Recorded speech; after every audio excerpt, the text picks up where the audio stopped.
Selamat pagi semuanya. Kita pagi ini akan melanjutkan materi kuliah kita untuk kita lanjutkan pembahasan materi tata tulis ilmiah ya di kelas kita. Hari ini kita fokus membahas bagian evaluasi. Saya baru sampai Bandung tadi malam ini penerbangan jam berapa? Jam 2. Masih agak-agak nggak konsen. Jadi kalau saya salah ngomong segera dikoreksi ya. Kalau saya salah ngomong dikoreksi. Kadang otak sama mulut gak sinkron. Tapi kalau saya nggak bikin kuliah pagi ini nanti materinya jadi mundur lagi. Kasihan kalian ya. Jadi hari ini fokusnya adalah kita akan membahas isi dari bab atau subbab evaluasi itu kayak apa. Gitu supaya kalian nanti saat mengerjakan TA, laporan TA ataupun membuat paper untuk publikasi itu punya gambaran. Saya akan saya berikan pengantar dulu, prinsip umum dari isi bab evaluasi itu seperti apa. Nah, habis itu seperti biasa saya akan tunjukkan beberapa contoh dari TA maupun dari publikasi teman-teman kalian, ya, publikasi dari TA. Kalau contoh yang ideal itu kalian bisa memperhatikan paper yang kalian pakai di tugas 1. Itu contoh paling ideal. Isi dari subbab evaluasi atau hasil eksperimen tuh contohnya itu kayak gitu tuh. Gitu ya. Bagus banget kan di situ. Nah, hanya saja ini saya akan berikan contoh yang dari TA gitu supaya kalian kebayang. Nah, pada umumnya kalau kalian perhatikan isi slide sudah ada di LMS ya. Isi dari bab evaluasi ini ada 2 subbagian pada umumnya. Meskipun tidak memungkinkan, maksudnya ini enggak strict harus kayak gini, enggak. Kalian bisa bikin beberapa subbab di dalam bab berapa nih? Bab 4 ya, evaluasi. Boleh, nanti saya akan memberikan beberapa contoh. Tapi pada umumnya isinya begini, hasil pengujian dan analisis atas hasil pengujian. Boleh nggak Bu, saya kasih nama bab evaluasi ini dengan nama hasil eksperimen? Boleh saja. Atau saya kasih namanya itu, nama babnya eksperimen. Boleh saja. Nanti didiskusikan dengan pembimbing. Karena pada dasarnya, kalau kemarin hari Sabtu kita ketemu, bagi yang masih ingat materinya, kita membahas bab 3 kan, sistem yang dibangun atau gambaran umum sistem. Nah, sekarang ini di bab 4, kita membahas tentang hasil eksperimennya. Sehingga wajar jika ada yang menuliskan bab 4 itu dengan dikasih judul dengan bab hasil eksperimen, bukan evaluasi, bebas ya. Gitu. Nah, saya berikan contoh nanti. Pengujian dan analisis yang dipaparkan pada bab 4 ini dilakukan selaras dengan tujuan. Misal kalian di tujuan itu menuliskan ingin membangun sistem deteksi helm pada pengendara bermotor. Maka di bab 4, di bab evaluasi ini kalian harus memaparkan semua eksperimen yang kalian lakukan untuk mendeteksi helm pada pengendara motor. Bagaimana caranya, eksperimen yang dilakukan apa saja, skenario untuk mengetahui kinerja bahwa hasil deteksinya bagus itu apa saja. Nanti kita lihat ya contohnya ya. Hasil-hasil eksperimennya bagaimana, lalu berikan analisis. Nah, yang bagian analisis ini biasanya mahasiswa masih kesulitan bagaimana menuliskan apa yang dituliskan nanti ya. Nah, penting yang harus kalian perhatikan di bab 4 ini, biasanya itu kan mahasiswa kalau bikin eksperimen tuh banyak ya, skenario 1, 2, 3 kayak gitu. Nah, kalian nggak boleh melupakan bahwa harus menampilkan yang hasil utama dulu. Hasil utama ini kayak gimana, habis itu baru detail di bagian berikutnya gitu ya. Nah, Kemudian jangan khawatir kalau kinerja dari sistem yang kalian buat itu, Bu ini kok jelek hasilnya, Pak ini kok jelek hasilnya gitu ya. Jadi kalian stres sendiri ya gitu ya. Tinggi atau rendah, baik atau jeleknya hasil eksperimen itu sifatnya relatif dan kalian harus diskusikan gitu dengan pembimbing ya. Kemudian ini sangat dianjurkan ada pembanding. Tapi sebelum itu ini saya tutup dulu. Saya akan perlihatkan contoh dulu ya. Saya perlihatkan contoh.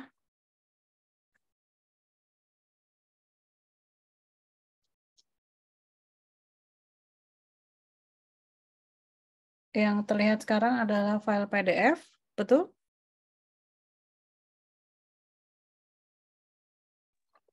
Iya, Bu. Betul ya.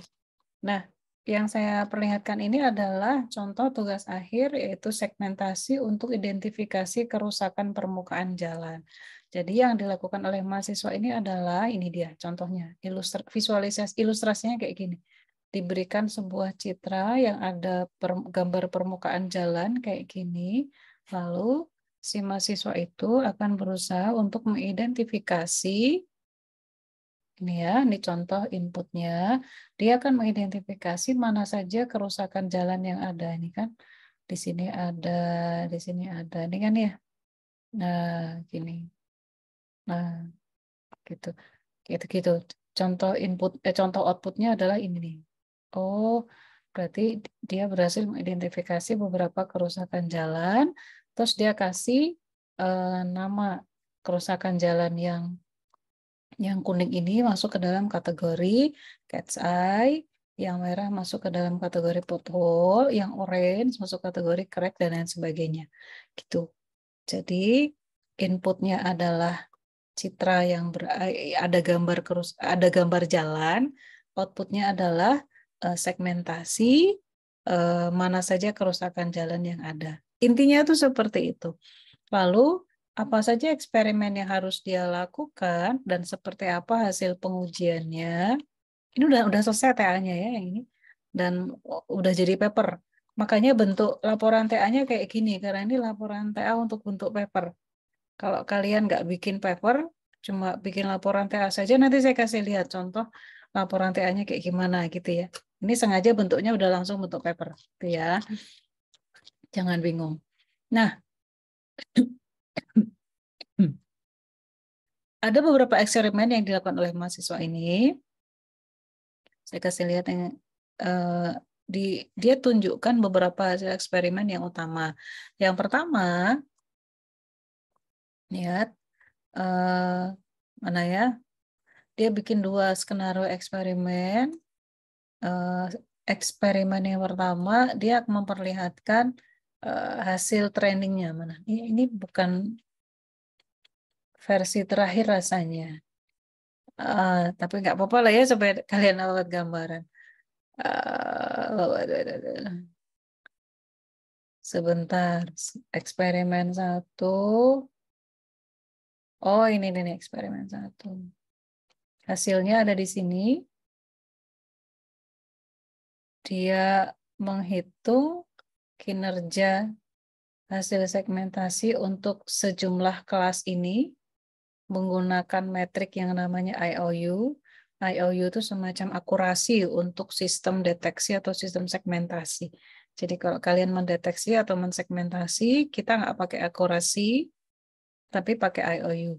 Tapi kadang-kadang akurasi itu dipakai tapi bukan untuk meninjau kinerja pengenalan ya, bukan untuk meninjau kinerja deteksi atau segmentasinya, tapi mengenali kelas yang berhasil dideteksi. Nah, biasanya pakai akurasi. Jadi tapi si akurasi ini biasanya sebagai metrik tambahan, bukan sebagai metrik utama untuk sistem deteksi atau sistem segmentasi. Nah, coba perhatikan di sini. Dalam satu tabel, dia sudah sekaligus menunjukkan hasil kinerja dari sistem yang dia bangun. Dia pakai algoritma LEDNet, pakai arsitektur LEDNet, kemudian sekaligus langsung dia bandingkan kalau dia implementasikan menggunakan UNet. Ini adalah tadi saya bilang, tuliskan dulu hasil yang utama. Hasil yang utama itu kan ini. Langsung dia bandingkan dengan unit. Harus ada pembanding seperti itu, nggak sebaiknya iya. Tapi ini tidak harus seperti ini. Saya kasih contoh yang ideal ya. Ideal. Jadi kalian bandingkan dengan metode lain, dengan algoritma lain, dengan arsitektur lain. Ini yang ideal seperti ini. Nanti saya berikan contoh lainnya. Nah, di sini kalian perlihatkan juga ini model yang dihasilkan dari proses training. Kalau kalian menggunakan metode machine learning atau deep learning dalam TA-nya, ada tahap yang namanya tahap pelatihan, ada tahap pengujian kan, tahap testing. Nah, output dari tahap pelatihan itu adalah model. Training itu dilakukan berulang kali, berbagai setting parameter diubah-ubah gitu kan. Nanti pada akhirnya untuk mendapatkan model yang baik. Model yang baik itu yang kayak gimana? Model yang loss-nya rendah. Oleh karena itu di sini mahasiswa ini menuliskan grafik tren dari loss untuk setiap epoch. Oh, semakin ke sana epochnya, semakin besar epochnya, lihat tren loss-nya semakin kecil. Maka dia akan ambil salah satu model yang loss-nya dia anggap paling baik. Kayak gitu. Gitu ya. Jadi ini, jadi memang terlihat semakin lama memang ada tren penurunan epoch. Gitu. Nah, ini penting ditunjukkan proses pembuatan model, proses pembangunan model seperti ini. Untuk melihat bahwa model yang kalian bangun itu sudah baik. Nah, kemudian tabel ini tuh isinya apa, Bu? Ini adalah tabel hasil testing. Kan data kalian bagi ke dalam data training sama data testing kan? Data training dipakai untuk proses training, ya kan? Data testing dipakai untuk proses testing. Kemudian jangan lupa tunjukkan beberapa contoh hasilnya, contoh outputnya. Nah, ini input, kemudian ini ground truth. Ground truth itu kayak template-nya atau mask-nya, segmentation mask-nya, hasil yang benar tuh harusnya kayak gini gitu misalnya, ground truth. Nah, sementara yang di sini, ini adalah hasil yang didapatkan pada saat menggunakan metode yang dia gunakan, yaitu LabNet tuh kayak gini. Sementara yang paling kanan ini metode pembanding. Hasilnya seperti ini. Secara kuantitatif angkanya tadi ada di sini kan? Nah, tapi secara visualisasi ini loh. Gitu. Contoh-contohnya. Pusing nggak nih? Susah nggak nih? Ada komentar, pertanyaan?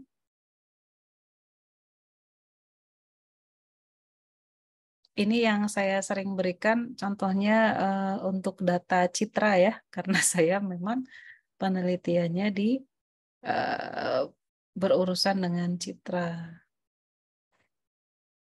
Kalau kalian yang TA-nya berhubungan dengan teks atau data numerik, angka, nggak jauh beda lah dengan ini pada dasarnya. Kalian tentukan beberapa skenario eksperimen, mau ada berapa skenario yang tujuannya harus disesuaikan, skenario yang kalian rancang harus sesuai dengan tujuan pembangunan sistem. Gitu. Jadi nggak boleh melenceng kayak gitu. Itu ya. Nah, sekarang eksperimen kedua atau skenario kedua, yang dia lakukan adalah dia semacam, kalau tadi ini ada banyak kelasnya ya. Di sini ada banyak kelasnya. Sementara yang di sini dia cuma ambil beberapa, somehow kayak gitulah ya. Terus sama hasil menggunakan metode atau arsitektur yang dia usulkan dibandingkan dengan metode pembanding. Hasilnya kayak gimana, kemudian contoh-contoh hasil segmentasinya seperti apa. Nah, itu harus ditampilkan. Kemudian jangan lupa berikan narasi, deskripsi, atau penjelasan dalam bentuk teks. Gitu ya, dalam bentuk paragraf. Yang menjelaskan setiap gambar dan tabel. Harus diberikan penjelasan. Nggak boleh kalian cuma naruh tabel atau gambar doang di situ, terus ditinggalin aja, nggak ada penjelasan apapun. Si pembaca itu diminta untuk menginterpretasi sendiri, nggak boleh ya. Gitu ya. Kemudian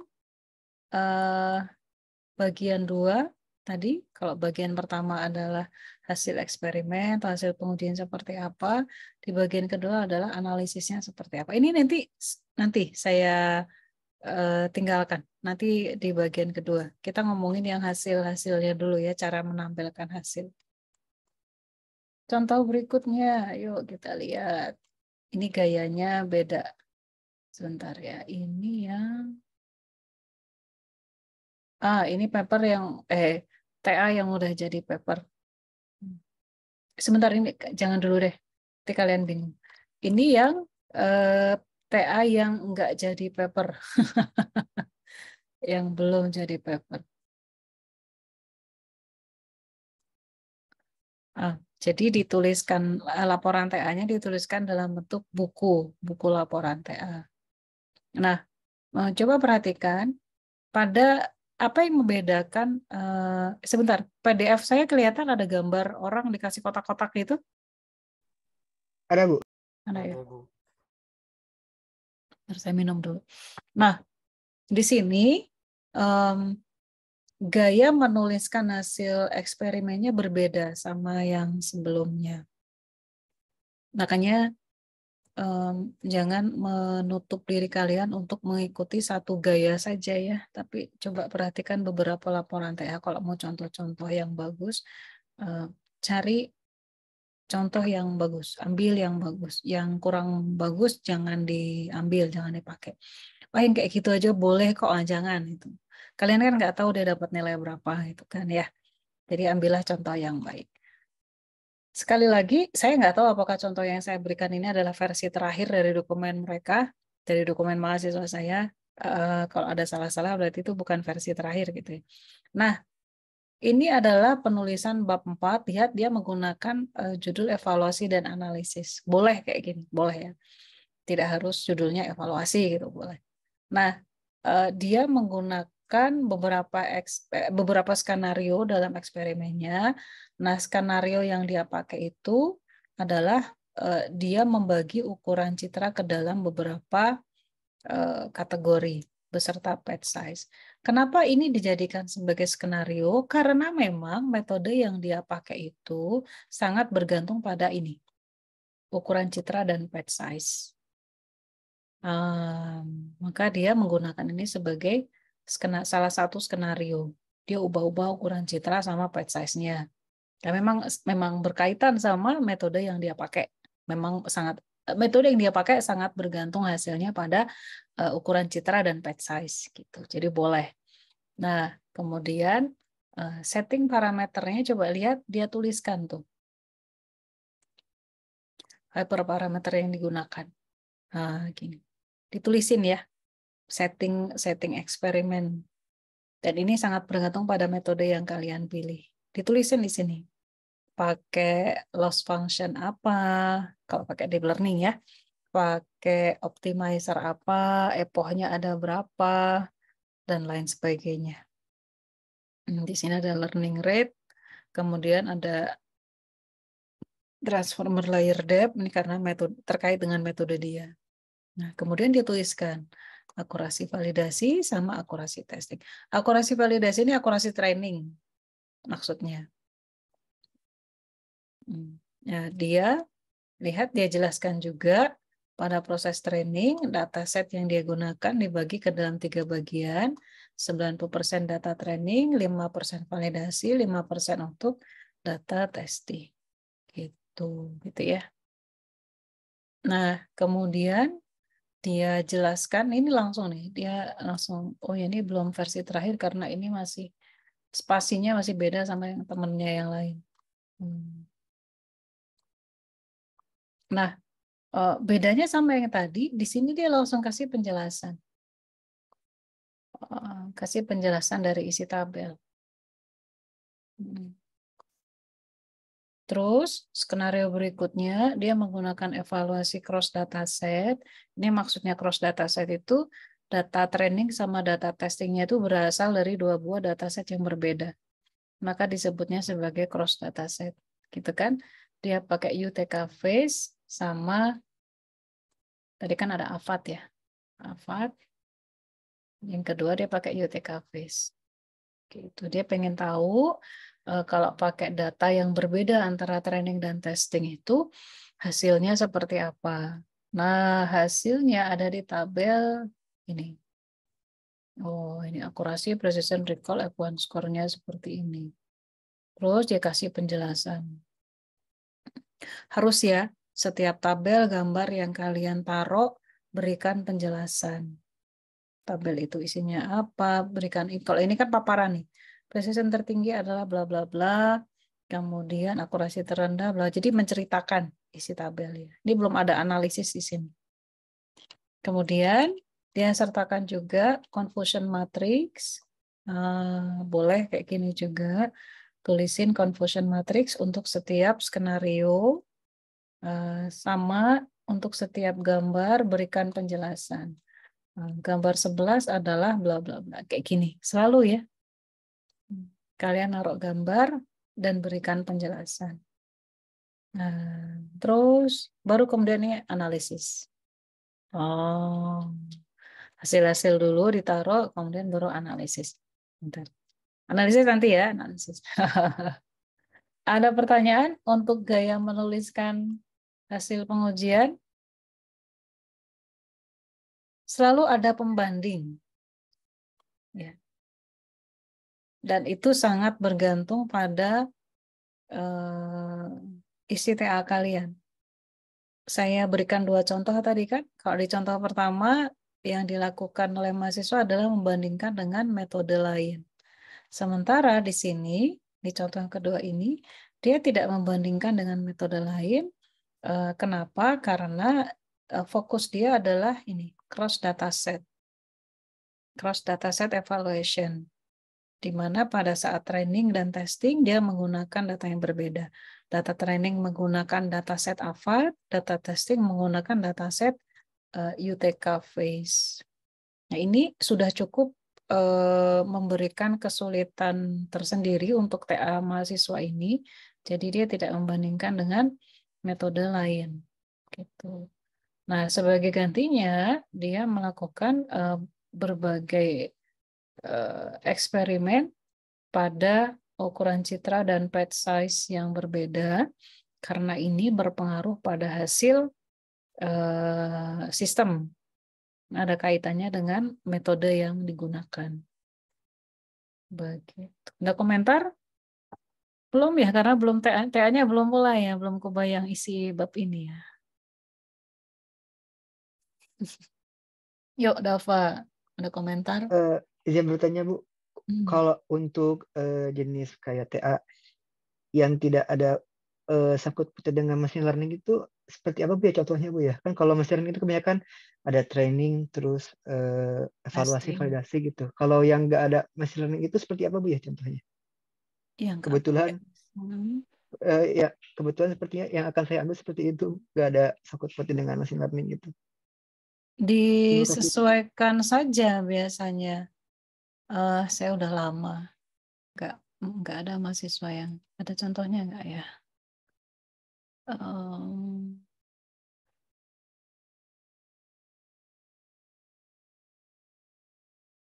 Iya, mahasiswa saya pakai machine learning semua tuh.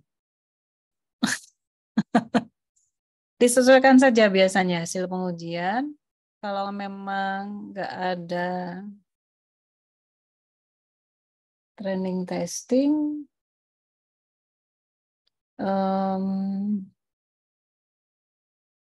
kalau nggak pakai machine learning, pakainya apa, Dava? Coba saya mungkin bisa ngasih gambaran.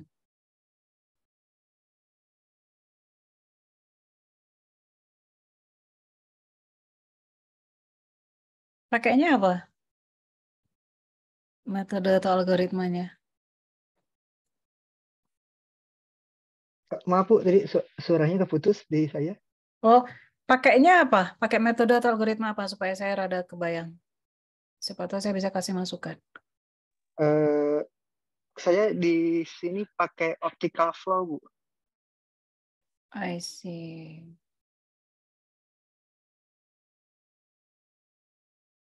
Optical flow nggak harus pakai learning ya?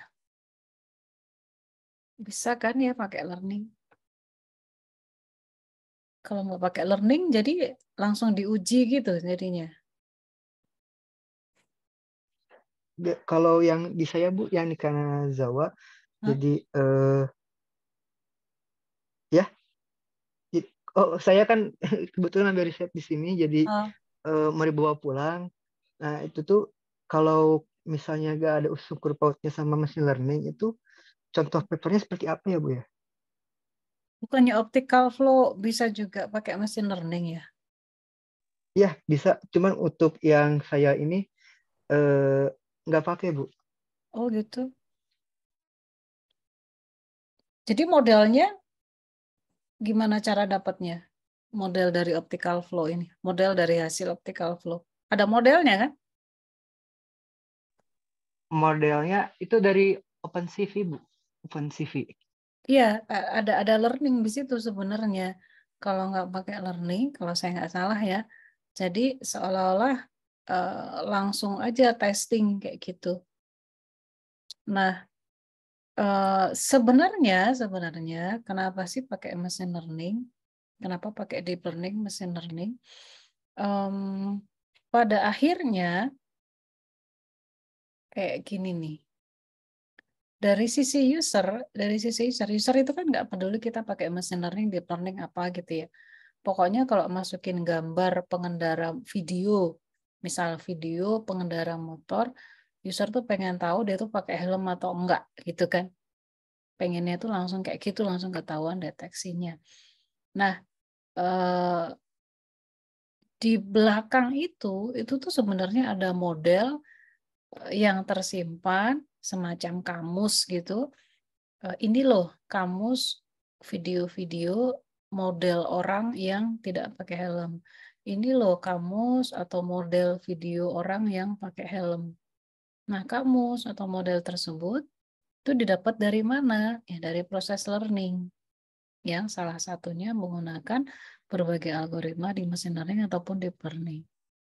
Kayak gitu. Tapi dari sisi user itu kan nggak kelihatan proses seperti itu. Nanti dibicarakan saja lagi dengan pembimbing Dava ya. Kalau yang tidak berbasis learning, yang kebayang di saya itu berbasis aturan atau rule. Kalau dalam bahasa pemrograman, rule itu salah satu implementasinya kan dalam if else ya. If else, case, bla bla bla gitu kan, ada rule. Nah, pada dasarnya si machine learning deep learning itu juga bikin rule dalam tanda kutip, rule tanda petik gitu ya. Cuma rule-nya memang tidak berbentuk if else. Kalau rule berbentuk if else itu kan terbatas. Mau berapa banyak kita bikin if else, if begini maka dia adalah helm, if begini begini begini maka dia dia nggak pakai helm, if begini maka dia adalah orang, if begini maka dia adalah apple, if begini maka dia adalah gajah kayak gitu. Itu kan terlalu banyak aturannya yang harus kita buat kalau kita pakai rule base. Nah, muncullah machine learning yang dia pada dasarnya membangun model gajah, model apel, model jeruk, tapi nggak pakai pendekatannya itu nggak pakai rule base, nggak pakai pendekatan aturan. Itu hanyalah cara untuk membangun model. Tujuannya sama, rule base, machine learning, deep learning, pada tujuannya sama adalah membangun model. Model buah-buahan, model binatang, model orang pakai helm atau enggak. Cuman pendekatan yang dipakai aja berbeda. Pendekatan yang dipakai berbeda saja. Gitu. Tapi ujungnya sama, bikin model, bikin kamus, bikin template, kayak gitu. Ini loh orang. Kalau saya membahasakannya dengan mudah seperti itu. Gitu. Nanti boleh dibicarakan dengan pembimbing. Kalau nggak pakai learning, biasanya pakai aturan, rule base. Kalau begini-begini, maka dia adalah gajah. Kalau penampakannya begini, begitu, maka dia adalah singa. Nah, itu kan rule base. Gitu. Gitu ya. Kayaknya gitu.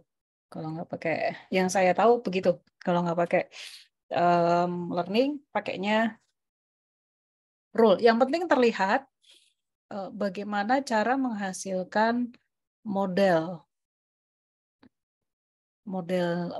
dari yang mau dipakai untuk memprediksi, mendeteksi atau mengenali sesuatu itu kayak dihasilkan dari mana. Itu logis kan ya. Dari mana kita punya definisi bahwa sesuatu itu disebut sebagai gajah? Bagaimana kita punya definisi atau batasan atau aturan bahwa sesuatu gambar itu disebut mengandung apel atau jeruk. Kita harus punya definisi itu kan. Nah, definisi itu disebut sebagai model. Gimana cara kita membangun definisi, membangun model itu? Salah satunya pakai learning. Salah lainnya pakai rule base, berbasis aturan. Kayak gitu.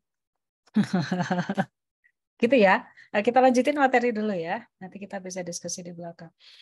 Nah, ini beberapa contoh. Tadi saya sudah menyajikan 2 buah contoh cara menuliskan hasil eksperimen. Contoh lain. Ini yang dalam bentuk paper. Sudah terbit papernya mahasiswa ini. Lihat contoh cara dia menyajikan hasil eksperimen. Ada tabel-tabel. Skenario yang dia pakai yang di sini. Saya kasih coretan dulu.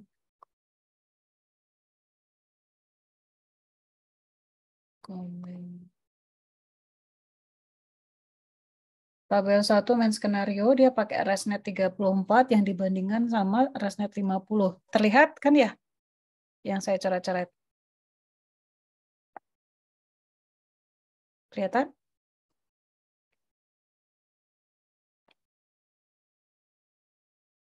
Atau saya nge-freeze nih? Halo, halo? Ada Bu Iya, Bu. Amal. Ada? Siapa tahu saya udah nge-freeze terus kalian nggak ngasih tahu. Nah, di sini dia membandingkan penggunaan ResNet 34 sama ResNet 50. Nah, dia bikin apa sih? Oh, dia bikin klasifikasi aktivitas pekerja di dalam ruangan. Dia membandingkan ResNet 34 sama ResNet 50. Kemudian fokus utama dia adalah dia menggunakan CLR. Apa itu CLR? Somehow gitulah ya. Dia pengen membandingkan apakah ResNet 34-50 ini mana yang lebih bagus dari sisi penggunaan CLR-nya. Nah, ini dia sebutkan learning rate yang dia pakai. Ini penulisannya salah ini. Cara penulisannya salah. Tapi apapun itu abaikan yang salah. Yang ini bukan yang versi terakhir. Dia bandingkan learning rate-nya, terus yang di sini adalah hasil klasifikasinya. Dengan learning rate 0,001, lihat di sini hasilnya untuk semua skenario untuk 3 buah kelas. Dia mengklasifikasikan aktivitas ke dalam 3 buah kelas. Berbicara di telepon, atau menggunakan komputer, atau lagi main-main pakai HP. Jadi si aktivitas dari orang itu dia kategorikan ke dalam ini. Kenapa sih harus diidentifikasi aktivitas ini? Karena si mahasiswa pengen nanti ke depannya membuat sistem apakah si pekerja itu kinerjanya baik atau enggak. Jadi dia menggunakan waktu kerjanya itu untuk apakah benar-benar untuk bekerja atau kebanyakan main HP. Nah, kayak gitulah ya. Semacam itu. Nah, dia pakai akurasi sama ada errornya di sini. Terus dia kasih contoh hasil-hasil klasifikasi untuk 3 buah kelas tadi. Itu ya. Terus di sini ada hasil loss value untuk proses trainingnya. Kayak gitu. Contoh cara lain. Nah, kalau dalam paper biasanya kita tuh analisis langsung ditulisin. Lihat ya, sedikit kan? Karena memang nggak banyak. Di paper itu kita harus paper proceeding ya, sorry, ini paper proceeding, conference. Compact, padat, jelas, lengkap. Jadi nggak berpanjang lebar. Kalau dalam jurnal itu biasanya panjang lebar. Gitu. Ini contoh. Nah, selalu ada proses pembandingan dengan baseline. Gitu ya. Di sini dia membandingkan ResNet 34 sama ResNet 50. Contoh lainnya. Ini udahlah nggak usah ini. Udah ya, terlalu banyak contoh. Sekarang kita masuk ke analisis. Analisis. Saya kasih contoh yang bagus. Analisis. Nah, biasanya ini bikin mahasiswa bingung. Kita harus menganalisis apa sih, Bu? Gitu ya. Nah, contoh di sini ini adalah kasus apa ini? Kasus klasifikasi gender perempuan dan laki-laki, cuma 2 gender ya, perempuan dan laki-laki, enggak kayak Thailand yang ada 18 macam gender. Ini cuma 2 gender, laki-laki dan perempuan. Jadi kalau dikasih citra ini tuh laki-laki atau perempuan gitu doang. Nah, analisis yang dia lakukan pertama, lihat tabel grafik ini. Dia melakukan analisis mana ya? Sebentar.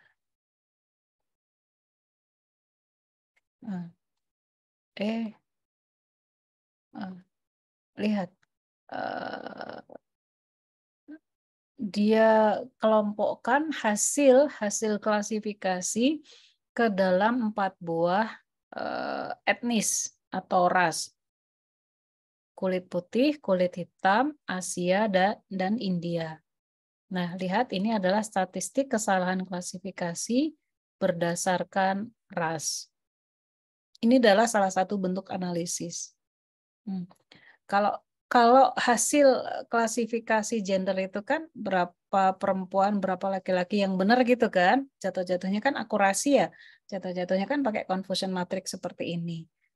Dari confusion matrix ini kan cuma kelihatan berapa errornya, berapa akurasinya, gitu doang kan.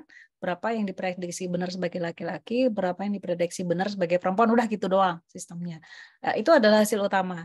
Nah, dari sisi analisis, kita tuh disinilah pentingnya kalian menambahkan informasi yang lebih detail. Di sini saya beri contoh, karena dataset itu punya berbagai ras, bisa dikelompokkan ke dalam berbagai ras seperti ini. Nah, ini pentingnya kalian mempelajari karakteristik dataset ya.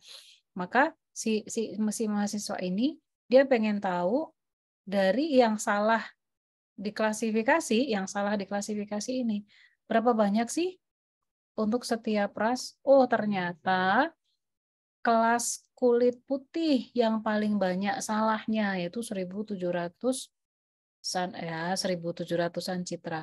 Yang paling sedikit salah itu di kelas India, di kelas suku India, ras India. Seperti itu. Terus dia kasih contoh karena yang paling banyak salah di kelas kulit putih, dikasih contoh nih. Ini loh yang salah di kelas kulit putih. Sampel ya, ambil sampel. Dia harusnya laki-laki, male, tapi diprediksi sebagai female, perempuan, dan lain sebagainya. Ini beberapa contoh. Ambil contoh-contoh yang sangat menonjol. Nah, contoh, ini gambar bayi. Aslinya ada laki-laki, tapi diprediksi sebagai perempuan, female. Gitu. Nah, ini salah satu contoh analisis yang baik. Gitu ya. Jadi menggali data. Terus dia gali lagi lebih detail untuk kelas kulit putih. Sebentar ya. Oh bukan. Sorry salah. Dia gali lagi. Sekarang dia mencoba mengidentifikasi kesalahan klasifikasi yang dia kelompokkan berdasarkan usia. Lihat kesalahan klasifikasi. Kalau yang benar nggak usah kita otak-atik ya, udah benar mah benar. Cuman biasanya kita itu tertarik untuk mengidentifikasi yang salah-salah itu salahnya di mana sih? Karena apa dia salah? Nah itu kan. Dalam rangka menjawab pertanyaan itu, kita berikan analisis. Yang salah itu kebanyakan di di ras apa? Oh ternyata ras kulit putih. Terus kita lihat juga, ini kan usianya itu ada macam-macam nih.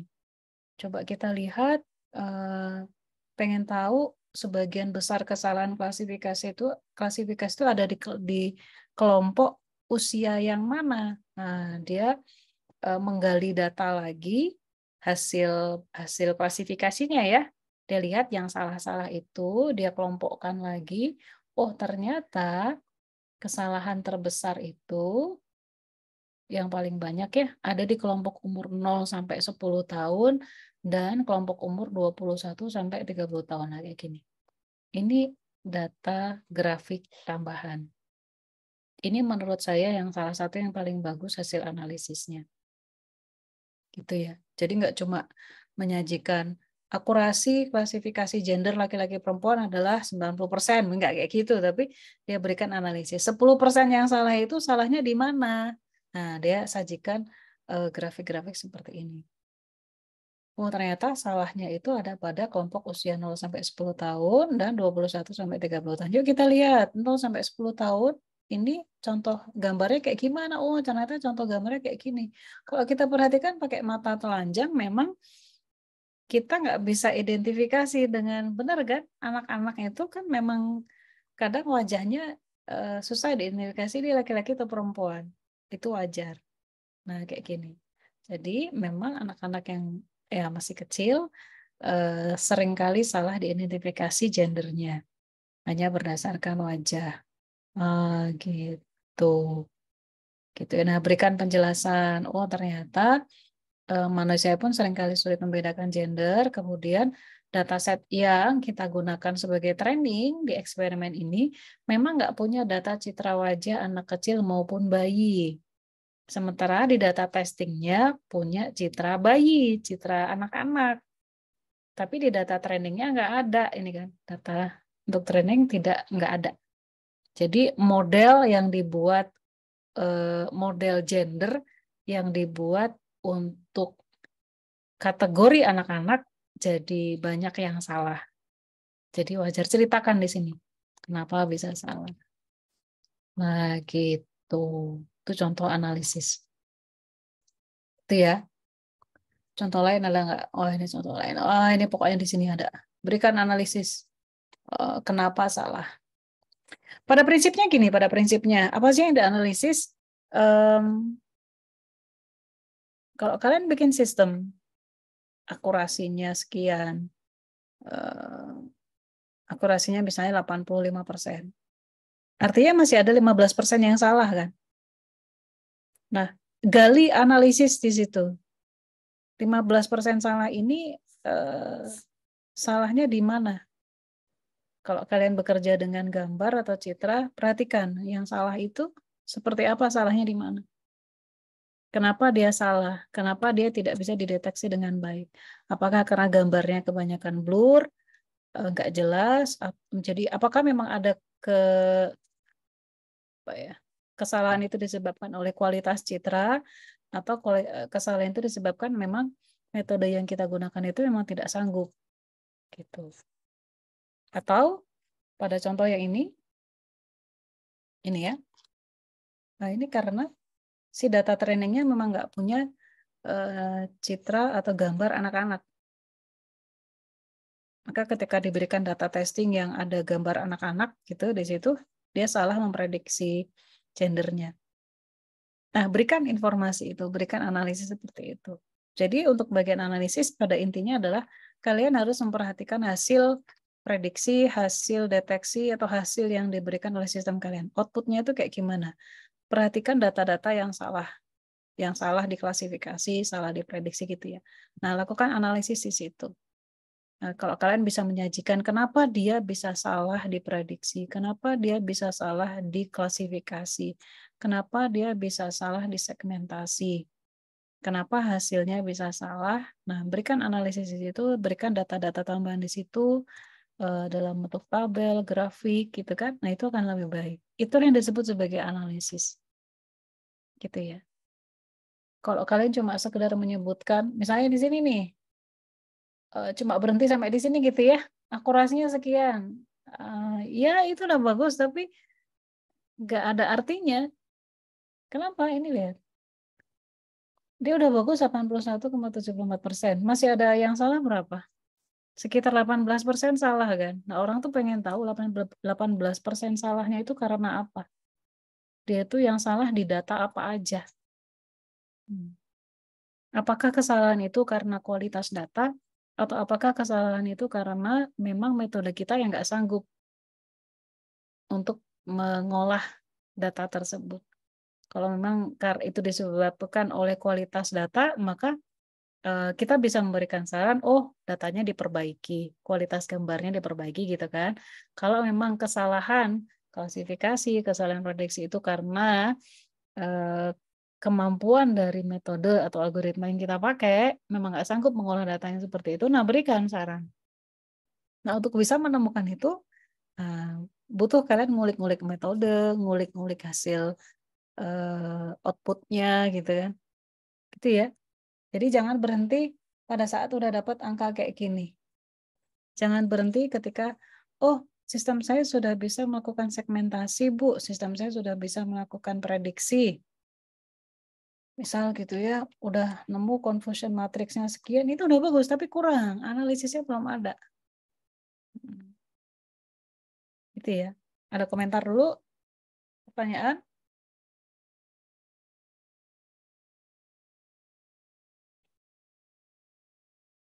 Biasanya ini akan kalian hadapi ketika kalian sudah menceburkan diri ke dalam TA. Jadi kalian udah susah payah bikin eksperimen gitu kan, coding, implementasi, udah keluar hasil nih. Nah, itu udah senang banget tuh. Nah, tapi jangan lupa analisisnya. Yang paling berdasar dari itu adalah kayak gini nih. Angka 80 di sini itu kan kalau kita ngerjain TA, ngerjain eksperimen itu kan bagi kita udah bagus ya. Prediksi, deteksi, segmentasi. Tapi bagi untuk digunakan di dunia nyata ini tuh nggak cukup.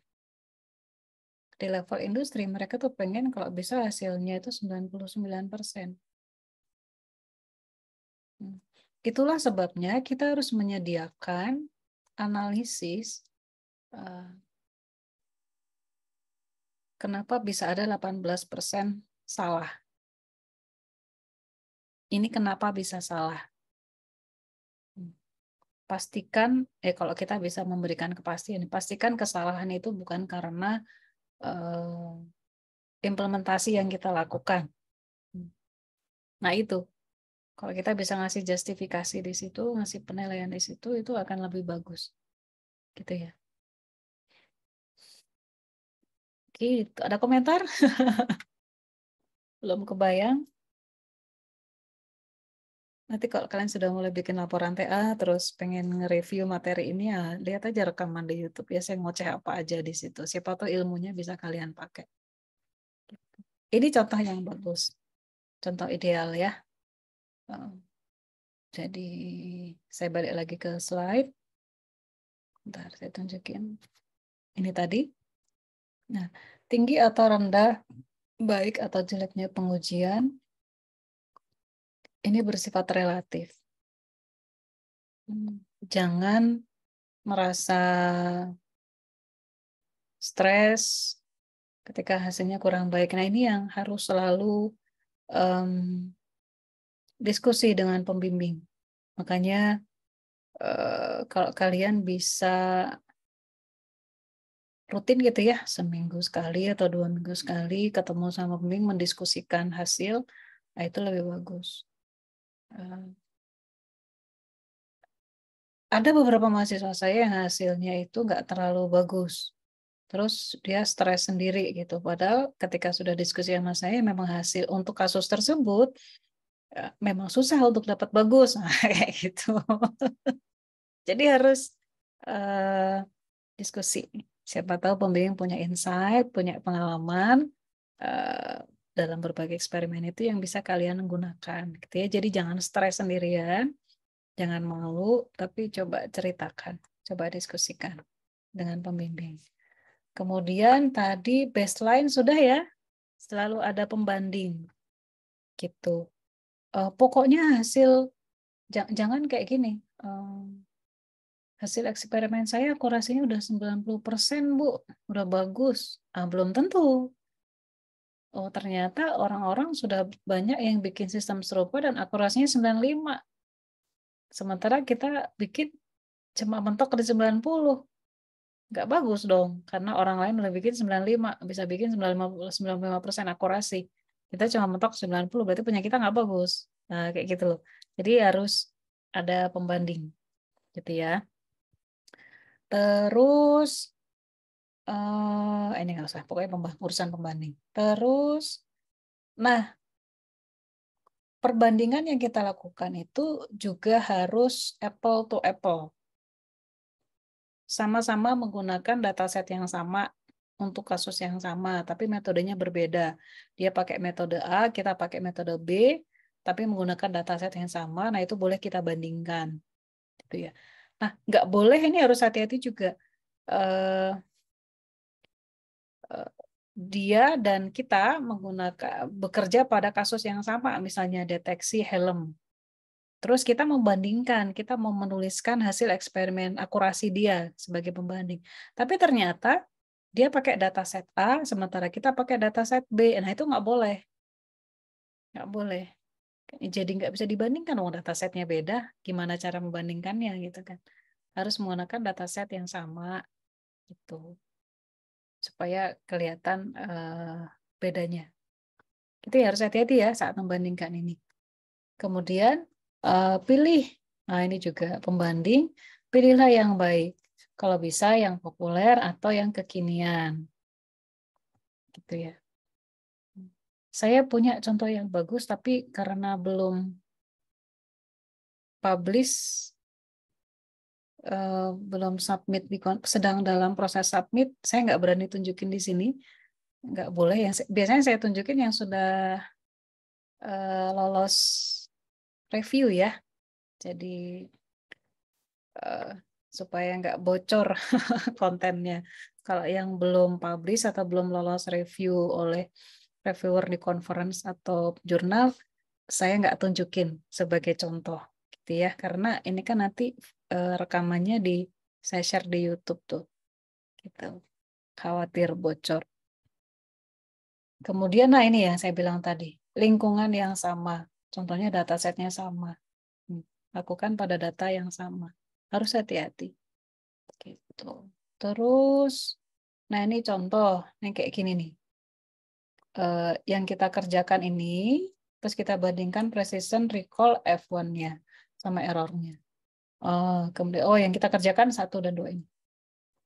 Hasilnya seperti ini. Terus kita bandingkan sama milik orang lain. Si Sultan sama si Yao. Lihat. Ternyata punya kita, lihat, yang pekerjaan kita nggak selalu unggul untuk semua metrik itu kan. Dia hanya unggul di sini nih, nggak apa-apa kayak gini. Nah, kita berikan penjelasan dalam teks. Gini ya, punya kita kan cuma unggul di recall, terus di bagian ini doang. Sementara yang lain rendah ya, lebih rendah dari milik orang lain. Nggak apa-apa. Nggak apa-apa. Seenggaknya minimal 1 untuk 1 metrik punya kita unggul. Nah, berikan penjelasan. Kenapa prosesnya lebih rendah. Terus kenapa recall kita lebih tinggi. Berikan penjelasan bla bla bla bla gitu. Ya, boleh kayak gini. Contoh pengujian. Nah, ini. Misal ada 11 yang mau kita bandingkan, punya kita yang mana ya? Punya kita yang di sini. Ternyata punya kita hanya unggul untuk metrik MAP. Precision, recall sama F1 sama akurasinya lebih rendah dibanding milik orang lain. Boleh Bu, kayak gini boleh. Gitu ya, jadi nggak harus unggul semuanya. Kalau bisa unggul semuanya boleh, tapi seenggaknya punya kita bisa menawarkan, mean average precision-nya, MAP-nya itu punya kita lebih unggul. Nah, kenapa bisa begitu? Nah, ceritakan dalam bentuk analisis. Terus apa lagi ya? Nah, ini setiap gambar tabel diberi penjelasan. Udah ya, ini standar. Standar. Tabel gambar taruh di dalam dokumen, berikan caption yang bagus yang merepresentasikan si tabel gambar, kemudian berikan penjelasan. Gitu ya. Nah, itu standar lah, kalian sudah paham. Kemudian setting parameter lingkungan eksperimen, ceritakan. Semuanya tuliskan. Oh, ini udah ya. Tidak dituntut mendapatkan hasil performa yang lebih bagus dari pembanding. Kalau untuk TA, gitu. Nah, ini khusus disclaimer untuk TA kayak gini. Tapi kalau kalian bikin paper, publikasi, nah ini nggak berlaku. Kan ini TA doang ya. Tapi kalau kalian bikin paper publikasi, harus lebih bagus daripada pembanding. Meskipun hanya untuk satu metrik saja, MAP saja, precision saja, record saja gitu. Kalau paper gitu harus, tapi kalau TA nggak harus ya. Jadi harus hati-hati. Kalau kalian pengen publikasi, publikasi di conference atau jurnal, yakinkan bahwa ada hasil yang lebih bagus dibanding milik orang lain. Harus itu. Terus, ini udah ya. Analisis dilakukan untuk melihat pengaruh berbagai kondisi yang berbeda. Parameternya, jenis datanya, threshold, atau berbagai setting parameter yang lain. Nah, ini lakukan analisis. Dan sebagainya. Analisis dilakukan terhadap beberapa kondisi, gitu ya. Macam-macam lah analisisnya ya, kalian sudah bisa. Dan ini berbeda untuk setiap orang, untuk setiap problem yang diangkat. Gitu. Ya. Ini contoh analisis, nggak usah, udahlah ya. Ada komentar, pertanyaan?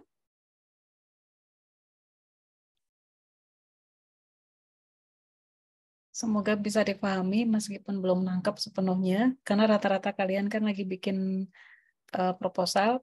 Cuman semoga kalau yang lagi nyusun paper, lagi nyusun laporan riset, semoga yang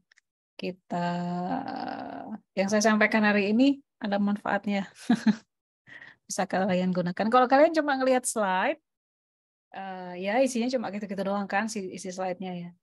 Nah, makanya kenapa saya bersikeras untuk kita sinkronus kuliahnya, karena saya pengen nunjukin contoh-contoh. Ini loh contoh-contoh TA yang bagus.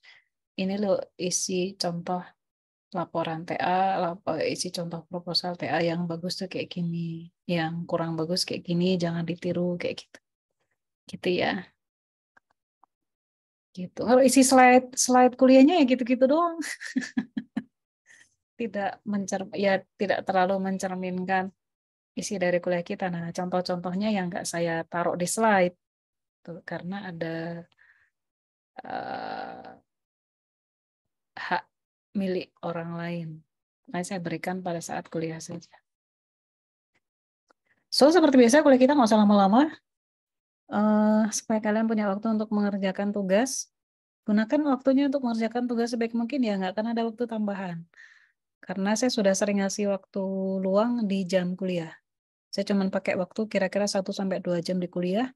Kalian masih punya waktu sisa 1-1,5 jam kan di jam kuliah. Jadi nggak boleh ada alasan untuk nggak ngerjain tugas atau submit tugasnya telat. Ada komentar, pertanyaan? Nggak ada? Saya hitung sampai 10 dalam hati.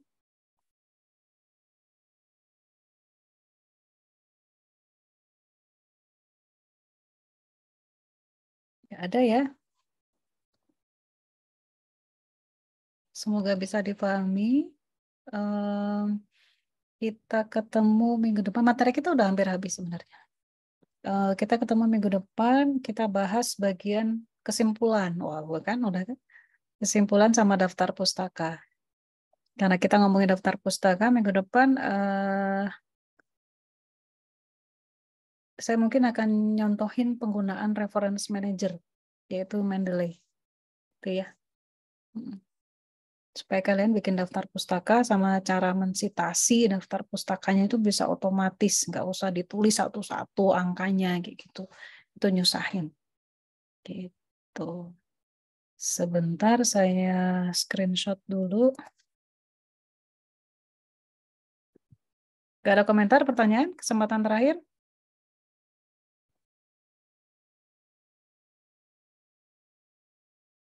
Gak ada ya. Sip. Saya stop recording dulu. Terima kasih atas perhatiannya. Kita ketemu lagi minggu depan.